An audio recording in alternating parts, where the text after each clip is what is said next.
I'm sorry? What's the emotion right now?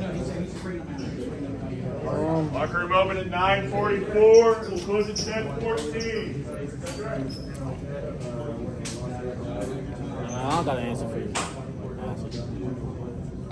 What do you make a sense of the last couple minutes there? It's an unorthodox way to lose a game. I mean, I just like the way we battled back from being down 20, and then battling all the way down to the last minute and a half of the game, and the way we were able to get stops and get fouled and get to the free throw line. We put ourselves in a good position. Did you do enough, do you think, to make the NCAA tournament? How does it feel to have it up to chance now? I still think this team is the NCAA tournament team. We've proven that tonight. We've proven that the past couple of weeks. So I stand by my statement. RJ, what was the design from Hubert on that last play with 2.5 seconds left? What was the intention? To get me for the three, but they had obviously the good height advantage on the ball with Seth taking the ball out, and then they were switching, so he wasn't able to get the ball to me. What was the emotion? There was a lot of emotion in the beginning of the game. Can you kind of describe how you guys maybe got overwhelmed and then found your game somehow in the second half? It's a semifinal game it's a rivalry game, and a lot of tensions flared up, and a lot of just overall adrenaline running through the roof, and both teams just wanted to win.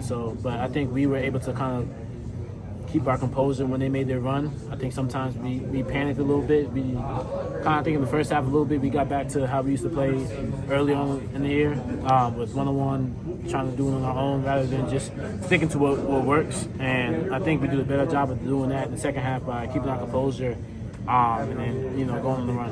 When all that weird stuff happened in the first half, when they had to review a bunch of stuff, and Hubert was really upset. Maybe he was upset. We've seen him all year long. Did that whole sequence maybe kind of knock you guys off kilter for a while? Did it feel a little bit like the stretch Duke had in Durham when they had that big run in the first half? Yeah, it was kind of like knocked us off our rhythm a little bit, because you're in the momentum of a game, you're going up and down, and then you have a couple of stoppages to play. Reviewing to fouls being called.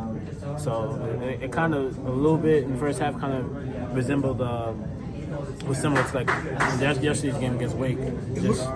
Just like the grittiness and just the constant like fouls and stoppage to play. And then you're running the second half, you guys pretty much flipped the script. Yeah. At what point did you recognize that maybe they were getting into a little bit of a panic mode? Kind of like what you guys were in for a while in the first half. And that was an opportunity to seize on it. Yeah, we picked up our defensive pressure, and we was able to get stops, and that's when they were, kind of got out of their own offense a little bit, and we was able to pick it up a little bit, and we got a lot of transition buckets in the second half. I think one thing, we're a good transition team, and they're not really a good transition defensive team, so we wanted to harp on that and emphasize that in the second half. So we did a good job of getting out and running. At the same time, I think it was a overall gritty team. Everyone contributed in so many ways, and I think that's what allowed us to get back into the game. What was your interpretation of the NCAA tournament?